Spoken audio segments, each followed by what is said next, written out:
3.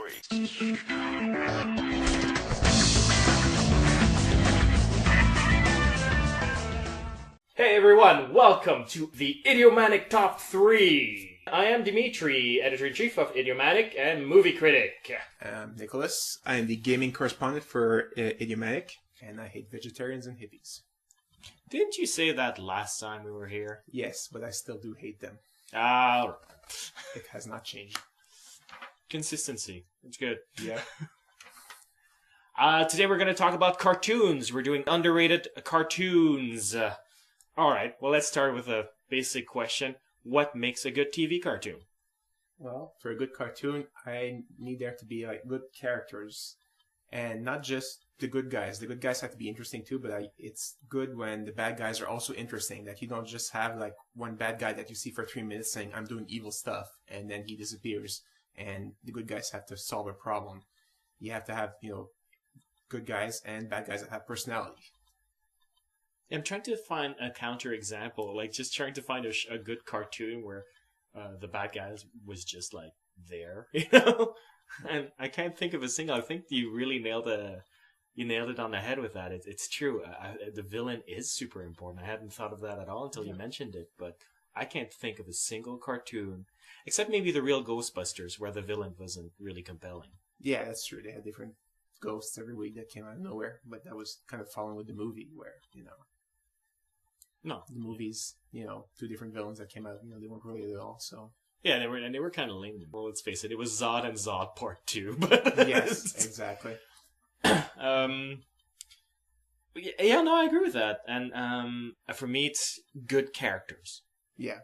Good guys and bad guys. I think you can get away with, a lame-o bad guy if your heroes are really interesting. Yeah. If you look at an epic story, like an adventure story, for me, that's the difference between Inuyasha and Avatar: The Last Airbender. Yeah. Where I don't really care that much about Inuyasha and company, but the Avatar company, Zuko, well, not Zuko, he's the villain, but Sokka and Toph are just so much fun that's what I come back to. The adventure is great, but for me it was always about like, what's Sokka gonna do next, Well, I think, good stories are important too. It's not just enough to have, some cartoons don't have any that pop in mind right now. They just think, okay, you have the characters here, and people are just going to watch the characters, so just, write any other story, any old story you want. No, you need to have good stories. I don't really care if there's an overarching story that, holds the whole cartoon together, like Avatar. The whole point is, they're trying to beat the Fire Nation, and that's what they do throughout the whole series. Or if it's just, some random thing like, G.I. Joe beat Cobra, and they never really get any closer to beating Cobra at the beginning or the end. I don't care. As long as, each episodes you watch are interesting, that's what's important to me. Yeah, I will say for cartoons specifically, more than other type of shows, I find that cartoons have to be more episodic. Long stories that just sort of meander on until it reaches a conclusion really do not captivate me in cartoons. Like, this is why I had such a hard time with Wolverine and the X-Men, because it was just one big epic story, and by the time you reach the end, actually the ending is really good and it makes the story good, but I don't want to sit through that ever again, because it's sort of like I have to get through like 40 hours of cartoons just to get to that one end of the stories. It's like watching Lord of the Rings all over again. No. And I think it's because cartoons, they sort of move faster and you sort of tell more story in less time, as Transformers will more than attest to. And when you stretch things out across several episodes, it feels even longer than in a live action drama. That's true. So that's really important for me, something episodic. And another thing is that, yes, you're writing for children, but children are not idiots, especially not when it comes to dreaming and fiction. They can understand complex adventure stories really well. Yeah. And I think that's one of the other things is I cannot stand cartoons that condescend to their viewers. I'm thinking of a Marvel Superhero Squad. I've not seen that. It's it's based on a Fisher Price toy line. All cartoons are based on toy lines. Yeah, I mean it's a Fisher Price toy line, so Okay. it's the Marvel heroes looking really really adorable and cute. Okay. And I was like, okay, I want to watch that because that could be very amusing. But it's just so stupid, and it's potty humor, and all the characters have the brains of 3-year-olds, 2-year-olds, and I think there's something that cartoon writers have to remember is that kids like to look up to things. They like to have things where they can imitate the behavior so that they can become grown-ups. It's sort of ingrained biologically. It's sort of in their programming. All right. And so if you write things that is targeted to their age, it has to be just a little bit more mature than they are so that they can look up to it. So if you write something that looks like they would have written it, it's going to be crap to them too. That's true. And if you write like a little more mature too, you're going to get a bigger audience anyway, because older kids also might watch. I mean, we're still watching cartoons, and we're in our late 20s. Yes. Although anybody who listens to the podcast knows that I work in the realm of the tween as a job. So I watch an awful lot of stuff that's way too young for me, and I don't mind. So I never really considered whether or not they should address me or not. Yeah, but it's nice if you make the cartoons smarter. More people can appreciate them. I suppose so. That's true. And what else? I like. It's not absolutely necessary, but I like good animation. If I'm watching a cartoon, I like it to be nice and pretty. It's not 100% necessary. I can watch if it's really funny, or if the story's really good. I can kind of settle for a very bad animation, not that great, but the animation is really what draws me into it first, and what's going to make me want to watch it. I don't think it's as important to me. I'm thinking of TV shows like this, like 16. Canadians will know what I'm talking about, and Americans will go, "Oh, what's that?" But it's a Flash animated cartoon. The animation's pretty crap, but I actually really liked that cartoon anyway. And the American version of that, I mean. Aqua Teen Hunger Force, for example, has really, really crappy animation. Yes, but that's the thing. I'm not going to not watch a cartoon based on its crappy animation. I'm not going to watch it, but it's really what initially is going to draw me towards it, and I'm going to be a lot more willing to give it a shot if it has good animation. And I kind of feel that the people put an effort into it. Okay, it might not be a fair assessment, but I feel that people put their effort into it. I'm going to be more likely to watch it. Of course, if people tell me, you should watch it, it's good, and I see the animation is crap, I'm still going to give it a shot because I have, people telling me to try it out. But the animation is still the deciding factor for me. No, for sure. I mean, if it's pretty, you're going to be more likely to look at it. That's for sure. But, I mean, to my knowledge, that's pretty much the entire marketing strategy of the CW. If it's pretty, you have more chances of looking at it. But let's talk about your underrated cartoons. Well, you go ahead. My first one is one that played on WB a few years ago, X-Men Evolution. It was a very good cartoon. It explored X-Men, but the X-Men as younger kids. Some of them were adults teaching them, and some of them were just teenagers going to school. They had very good episodic stories, and it had a good storyline going as well.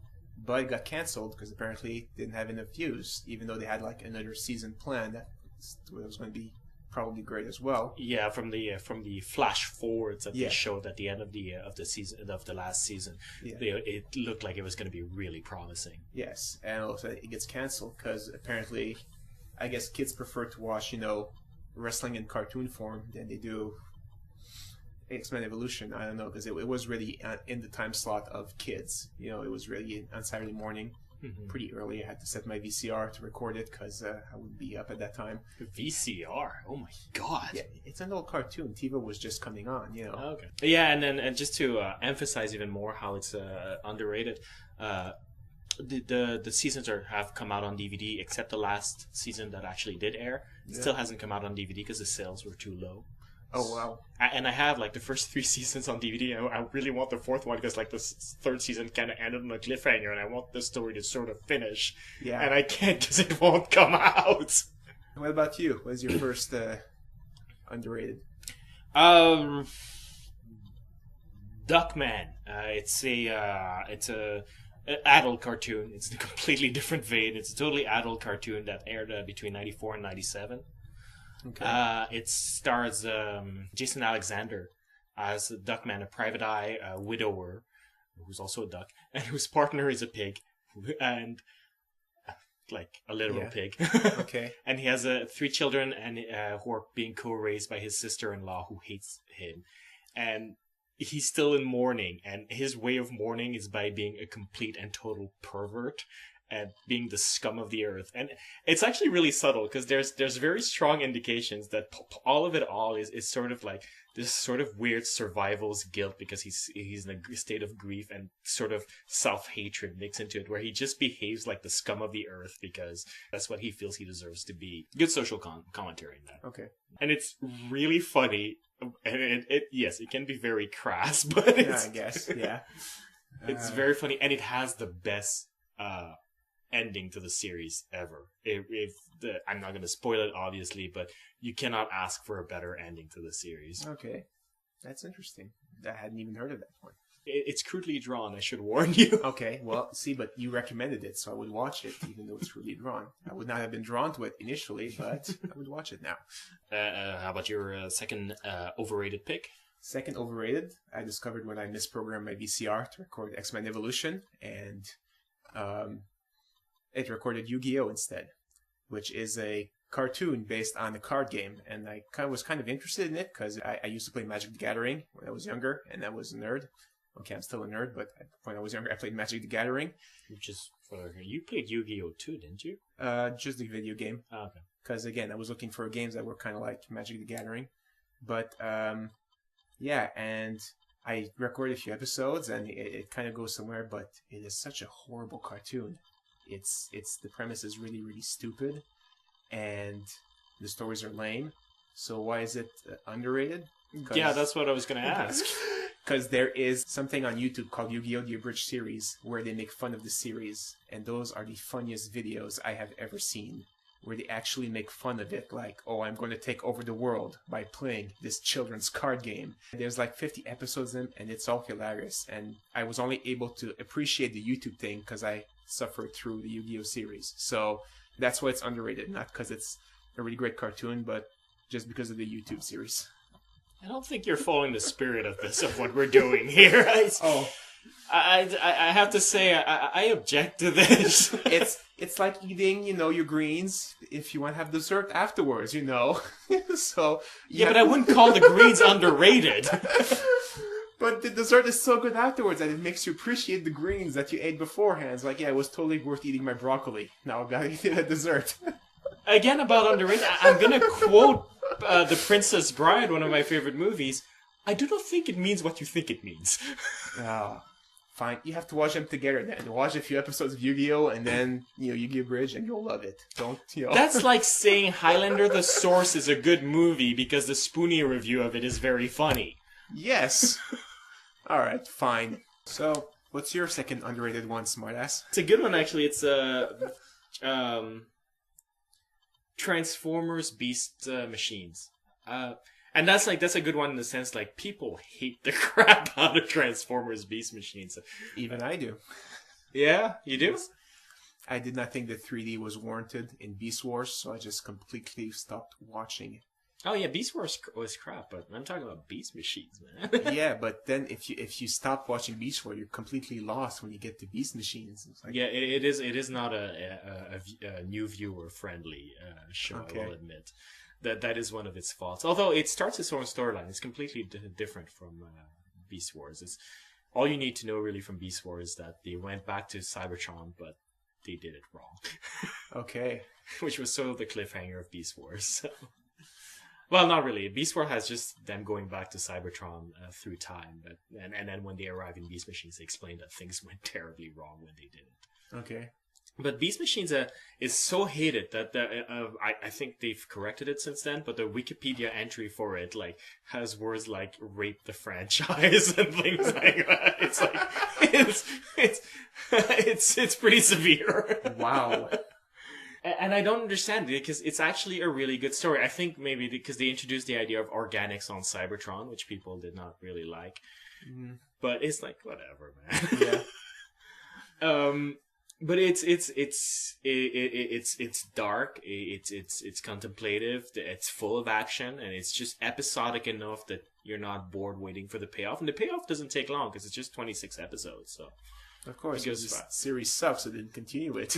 no, they were just had a set ending, and the Okay. ending was really good. And All right. they went back to the idea of the comics, which has never been explored in the cartoon, which is that the war between the Decepticons and the Autobots, or at this point it's the Maximals and the Predacons, or the Robocons or something like that. I don't remember. But anyway, is a religious war, which I always thought was a missed opportunity when the Michael Bay movie came out, that they didn't take that angle, because it was just, it was a post 9/11 world. Yeah. It would have been a really nice angle to take. Or a very tasteless one, either or. But Well, no, as long as you don't have, Decepticons hijacking airplanes. Well, although, how would you do that? it's Michael But- Bay, so you never know. But yeah, and so the story is dark, and what's kind of fun near the end of the series is that, because the story has it that Megatron has sort of usurped Cybertron on its soul and has stolen the sparks of every Transformer. Okay. And so they start liberating sparks, and the sparks they liberate are some of the old Transformers from the G1 cartoon. Oh, really? And so they're putting new bodies, and they're still those G1 Transformers. And it sort of becomes like this really complicated who's who of Transformers history, which is really fun, because they'll go for the really obscure ones. Like, they won't go for Optimus Prime or anything. Like, they won't go for the obvious. They'll go for, like, the one that show up in the episode that tells the origin of Optimus Prime, and that appears in one episode, like, as almost extra guy. And, like, Wow. you learn what this guy's story is, And it became really cool, because they went through the entire era, every era of Transformers, and sort of took sparks from those different eras. And it was this big dichotomy between, like, order and chaos, which is really classic in cartoons. They do that a lot, but they actually made it in a way that Megatron came off less and less as a villain, as someone who genuinely believes that this is the way it should be done. And the idea of extreme order always comes off silly in most stories. But in the context of a robot, like, the idea that a robot would want complete order, it doesn't look as stupid, Yeah, because they're machines are made for order, so I guess. Yeah. Yeah. So, Transformers Beast Machines, the one that raped the franchise, totally underrated. And again, It was sexual assault at best. Yeah, that one was in 3D though. Again, right? Well, it was stylized 3D. Yeah. It was like halfway between 2D and 3D. I didn't quite. I saw a few episodes. I didn't quite like the animation, so I really gave up on it. Yeah, it's an acquired taste for the animation. Although it's stylized, I kind of like that, because I don't like Beast Wars, because it's really reboot-ish, and reboot looks great for reboot, but it doesn't translate as well for other series, I find. Yeah. But this one had a different style to it. So Okay. I liked it more. Yeah. I remember seeing a few episodes, but yeah, I didn't get into it. Oh, and they have the plate that turns the Transformers into evil Transformers. Yeah. They have it in that series. Wow. They bring it back. It was like the trouble with trebles in Next Generation all over it. It was like, yay! That's insane. I don't see why people hate it. I mean, Even if it was that bad, if you hate it that much, you're taking Transformers too seriously. I'm Yeah. just saying. It's like, seriously, man. yeah, that's true. I was like very reluctant to, season 3 Transformers, where, everything looks futuristic and new. I was like, what is this? This is not Transformers. Yeah, but you were like 10 years old. Yeah. But I didn't see the movie, and I was like, yeah, I was 10, so yeah, I guess they broke Transformers for me, and now I guess looking back, I would be like, yeah, no, it's changed, whatever. We'll see how that goes. Yeah, that's a weird thing. I went back and watched them because Dennis has the DVD set, and I took it. I just went like, Dennis, look over here, and then I just took it while he was looking away. And he's still looking for it today. But and I watched it, and I was like, you know what? This is actually pretty decent for it's G.I. Joe level. It as a child, like, you had the impression that it sort of went downhill, but watching it again, it was like, no, it's the same level of quality. It actually is a little bit up from there. It's actually a little bit better than the early seasons. Yeah, I guess they have more material to work with. Yeah. Well, Cyclonus is so much more of an interesting character. Yeah. Because it was the reverse of Megatron and Starscream, where Starscream was kind of a douche, and Megatron was the good leader, and Starscream was always trying to undo him. Yeah. And this one, Cyclonus and Galvatron was the opposite, where Galvatron is defective. Yeah. And so he's a crazy despot. You have Cyclonus, who's a good warrior and a loyal general who keeps trying to go like, Galvatron, what you're doing is a little bit insane. Oh, that's awesome. Yeah. And he was like, they made him into such an honorable warrior. Like he was a Decepticon go like, it's too bad you're a bad guy. It's like it goes back to interesting characters. Yeah, makes it good. And that's why Transformers 3 is my number one pick for most underrated cartoon. Seriously? Yeah. Okay, because that's my number one too. Awesome. This is like one of the worst recordings we've ever had. I don't care. I'm not editing it. Well, let's hope that in our next episode, when we discuss our overrated picks, things go a little bit better. In the meantime, you guys can write us at mail@idiomatic.com or post a comment at idiomatic.com. And we'll see you next time. See you next time.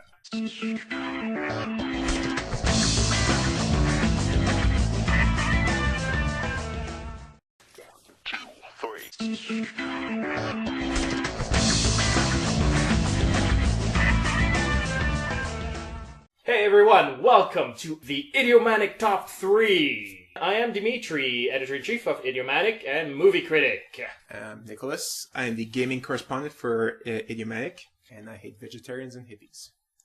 Didn't you say that last time we were here?